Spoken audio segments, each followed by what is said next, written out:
Olá, tudo bem com vocês, meus queridos? Vamos com mais um vídeo então para o nosso canal. Hoje a gente vai falar um pouquinho sobre a Bíblia Sagrada. Vamos conhecer um pouquinho mais sobre a Bíblia Sagrada, né? Você sabia que o nome Bíblia significa biblioteca? Ela é formada por vários livros, né? A Bíblia protestante, que é a que a gente usa, ela tem um montante de 66 livros, contendo 39 no Antigo Testamento e 27 no Novo Testamento, levando aí ao total de 66 livros. Por isso esse nome Bíblia, biblioteca, né? Ela foi escrita aí por cerca de 40 pessoas num período aí mais ou menos de 1600 anos. Ou seja, ela não é um livro que alguém pegou e começou e escreveu até o final, né? Foram em 1600 anos de escritura, né? Onde cerca de 40 pessoas em datas diferentes, culturas diferentes, profissões diferentes escreveram, como médicos, advogados, simples pescadores, agricultores, várias pessoas, assim, digamos, importantes, com um nível superior e também um nível baixo. Ambas escreveram a palavra de Deus, inspiradas, né, pelo Espírito Santo. Agora você já parou para pensar como Jesus ele considerava a palavra de Deus quando ele estava na terra? Quando a gente vai para o livro de João, Evangelho de João, capítulo 17, versículo 17, Jesus diz assim: santifica-os na verdade, a tua palavra é a verdade. A gente vê que Jesus considerava a Bíblia como a verdade, né? Toda a verdade contida é a palavra de Deus. Jesus então ele afirma para nós, queridos, que a Bíblia Sagrada é a verdade. Se você quer encontrar a verdade, estude a Bíblia e você encontrará. Você também já parou para pensar qual é a situação de muitos que estudam a Bíblia e que necessitam para compreendê-la? Você já parou, pensou assim, muitos estudam e acabam não compreendendo, muitos leem e acabam não entendendo? Por que isso acontece, né? Quando a gente vai para o livro de Atos, no capítulo 8, do versículo 26 até o 31, ali a gente tem aquele relato do eunuco, que foi até Jerusalém para adorar a Deus no templo, e ele estava voltando para a Etiópia, né? Ele era o encarregado lá da rainha da Etiópia, ele cuidava de todo o tesouro da rainha. E a Bíblia fala ali que ele ia lendo os escritos do profeta Isaías. Então o anjo diz para Felipe, acompanha, vai correndo no lado da carruagem daquele homem e pergunta se ele está entendendo. E Felipe assim o faz. Vai correndo, né, no lado da carruagem, acompanha e pergunta para ele, você compreende o que lê? Ele fala, como posso compreender se ninguém me ensinar? Eis a questão. Às vezes a gente não consegue compreender sem a ajuda de alguém. Por isso a gente dá estudos bíblicos, a gente ajuda as pessoas a entender, a compreender a palavra de Deus. Esse vídeo que a gente está gravando aqui agora, que você está assistindo, está de parabéns por isso, é um estudo bíblico. Você está tendo ajuda para compreender a palavra de Deus.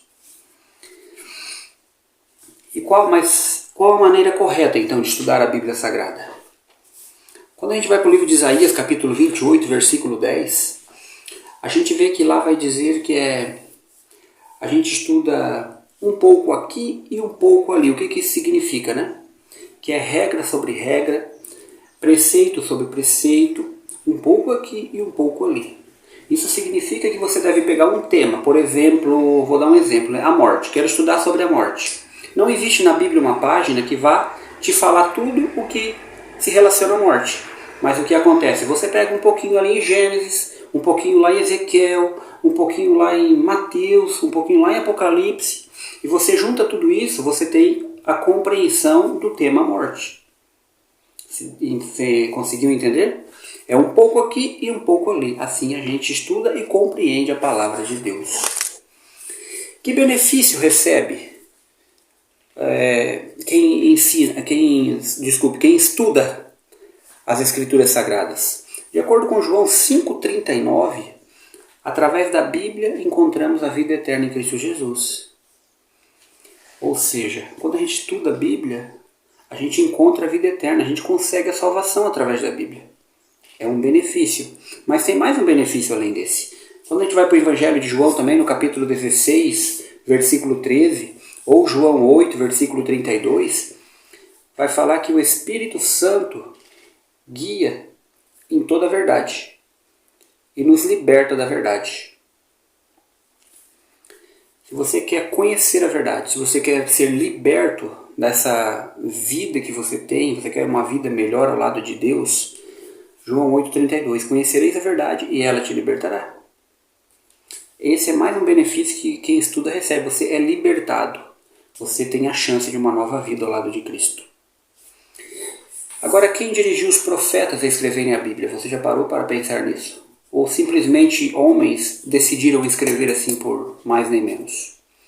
A gente vê que não foi assim que aconteceu. De acordo com 2 Pedro 1,21, fala que homens santos falaram da parte de Deus, movidos pelo Espírito Santo. Ou seja, eram homens inspirados, guiados, iluminados pelo Espírito Santo de Deus para escreverem a Bíblia Sagrada. Ou seja, não é simplesmente uma pessoa teve vontade de escrever, foi lá e escreveu. Não, isso não aconteceu com a Bíblia, é diferente. Foram inspirados, homens santos inspirados. São relatos que Deus resolveu por sua vontade deixar para nós, para nosso fortalecimento e crescimento espiritual. Agora, quando a gente vai para 2 Timóteo 3,16, também vai falar assim, todo texto é inspirado por Deus. Toda a Bíblia é inspirada por Deus. Não é nem só o Antigo Testamento, nem só o Novo Testamento. É toda a Bíblia num montão só. Toda ela. Ou seja, essa ideia de que o Antigo Testamento acabou, agora é só a época do Novo, esse negócio não existe, meu querido. Isso é uma enganação. Toda a Bíblia é útil para nos ensinar, nos corrigir e nos educar na justiça. A Bíblia assim o diz. Por isso toda a Bíblia é inspirada, toda a Bíblia é pura, a verdade de Deus. Agora, que parte da Bíblia não foi escrita por autores humanos? Você sabia que tem uma parte em toda a Escritura que Deus não permitiu a homens escreverem? Ele mesmo escreveu e entregou a Moisés, lá no Monte Sinai? Quando a gente vai para Êxodo, capítulo 31, versículo 18, fala que tendo acabado de falar com Moisés no Monte Sinai, ele entregou 2 tábuas de pedra, onde ele escreveu os mandamentos dele com o próprio dedo. Deus, o próprio Deus Criador, escreve os mandamentos com seu dedo em 2 tábuas de pedra e entrega para Moisés. Você vê a importância da lei de Deus escrita em pedra. Pedra é símbolo de eternidade na Bíblia. Algo que não se muda, algo que não se acaba. Agora eu pergunto para você, tem alguém autorização de alterar a Bíblia? A gente vê que quando vai para Malaquias 3, verso 6, fala que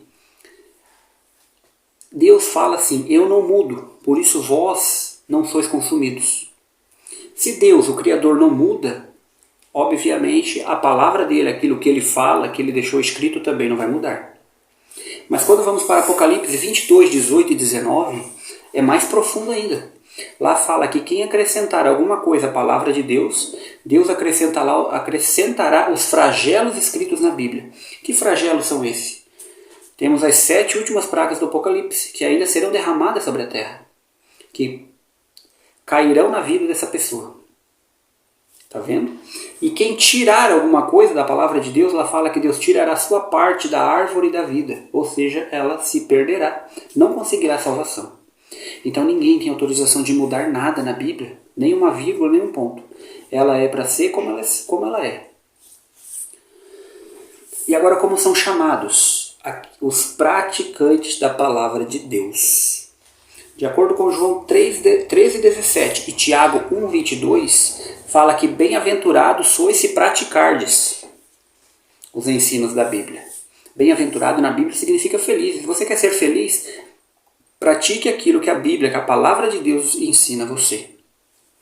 E você encontrará felicidade.